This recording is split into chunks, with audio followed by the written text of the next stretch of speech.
The most important thing is your mind. Make no mistake about that. Right now, the only thing that is holding you back, I promise you, and whatever excuse you're telling yourself, it's bull.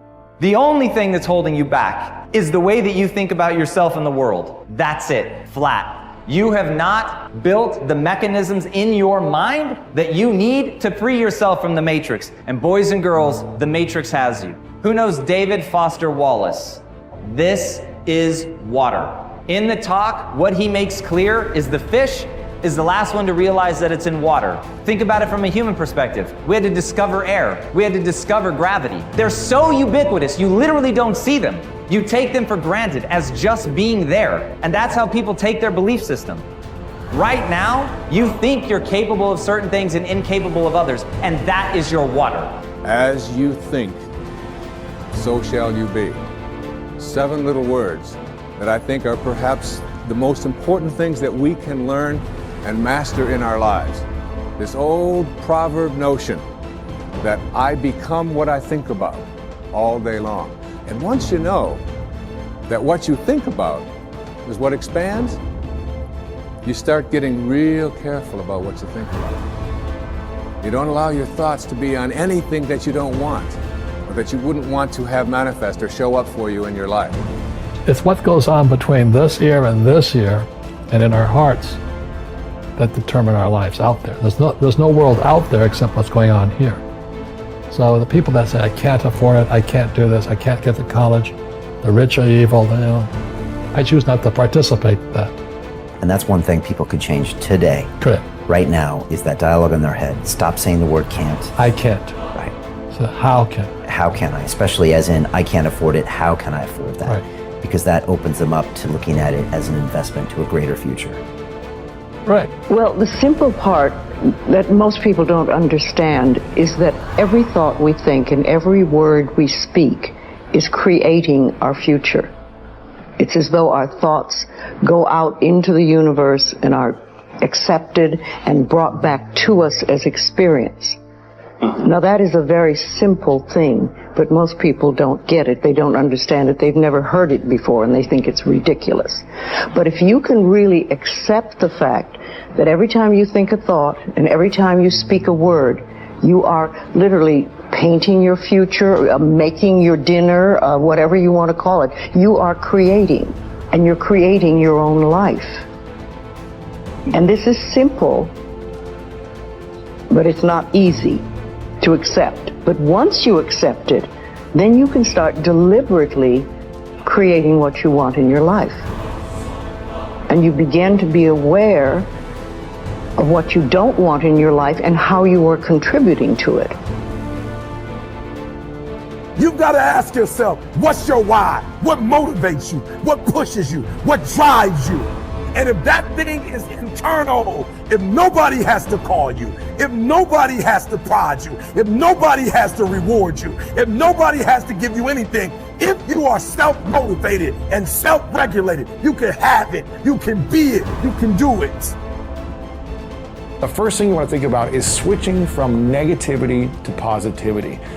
So many people get caught up in focusing on what they don't want to happen in their future, but they start living almost in constant fear of what could go wrong and what won't work out. And when we come from this place of, well, I don't know if I put myself out there, it's not going to work out, and then I'm going to get made fun of, and then I'm going to be embarrassed, and I'm going to be stressed, and no one's going to love me. And then we go in this rabbit hole and this kind of cycle of fear and anxiety, and that is not how you attract good things in your life. You can't start from your way of being of negativity and fear and expect to attract beautiful things in your life.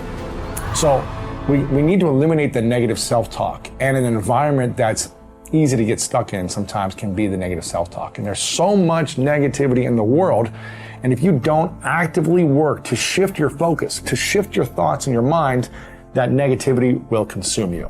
You have a choice. Do you want to spend your life deciding what you want and what you don't want, and then chasing it outside?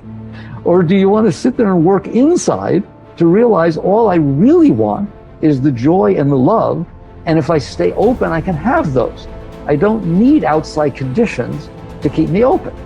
So I make a very important point, because in spirituality it gets mixed up. Spirituality is not about renunciation. There's no renunciation. Renunciation says, I've decided what it is that will make me happy and I'm not going to do it. Well, that sounds rather absurd, right?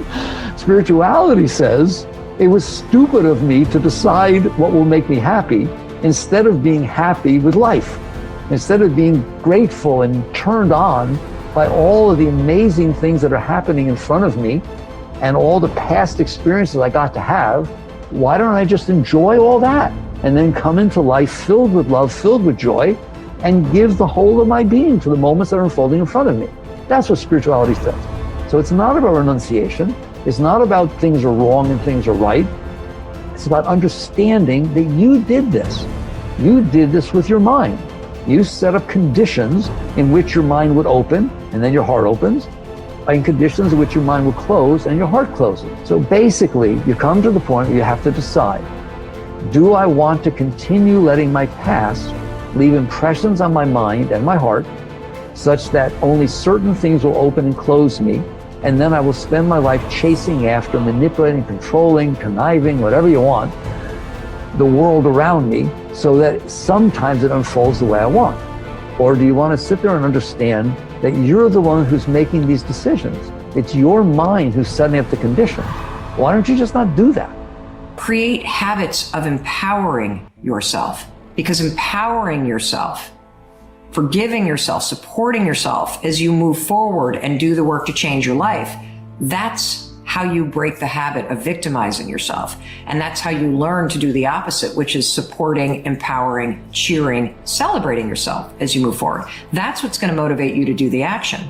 And look, if Chris and I can go from having liens on this house 6 years ago to literally building an extraordinary business, changing our marriage to the point where we are building our dream house, a house that's so nice, I can't even believe we are going to live in this house because of the hard work that we've done. But I'll tell you, the singular habit that helped us do it is we stopped victimizing ourselves. We stopped labeling ourselves. We stopped beating the shit out of ourselves.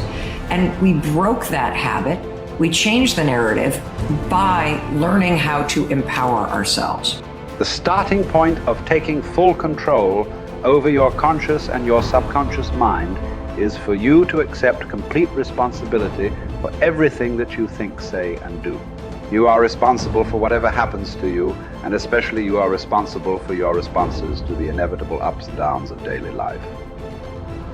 As Eleanor Roosevelt said, no one can make you feel inferior without your consent. I used to think that setting goals and making plans was the starting point of success in life.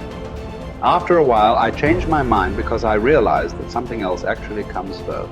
What comes first is the acceptance of complete responsibility for yourself and for everything that happens to you. Real maturity begins when you finally realize that no one is coming to the rescue. It is only when you accept total responsibility for your life situation, with no excuses and no blaming of others, that you move into a mental position to kick the long ball in your own life. It is only when you have accepted 100% responsibility for yourself that you are ready to take the next step and decide exactly what it is you want and exactly what it is you want to do. Accepting responsibility is not an option that is open to the individual. It is mandatory. It is an absolute fact of human existence. You do not have the luxury of blaming others or making excuses for parts of your life that are not satisfactory. As Henry Ford said, never complain, never explain. No one makes you do anything or feel anything. You are where you are and what you are because you have decided to be there. Everything that you are or ever will be is entirely up to you. If there is any effect in your life that you're not happy about, it is solely up to you to change the causes. You are completely responsible. When something negative or unexpected happens to you, immediately seize the moment as an opportunity to demonstrate calmness and self-control. Make it a game. Instead of allowing yourself to feel negative, deliberately force yourself to substitute something positive. Here is an affirmation that has been very helpful to me. I repeat it over and over until it becomes automatic. In almost every situation, when something goes wrong, I immediately catch myself by saying, every situation is a positive situation, if viewed as an opportunity for growth and self-mastery. Whatever it is, I take a deep breath, relax, smile, and say, every situation is a positive situation if viewed as an opportunity for growth and self-mastery. I then look within the situation for something that I can learn that will help me to grow and develop greater self-mastery. This is a simple mind game that enables me to stay relaxed and in control of my emotions. It will work for you as well. Just give it a try.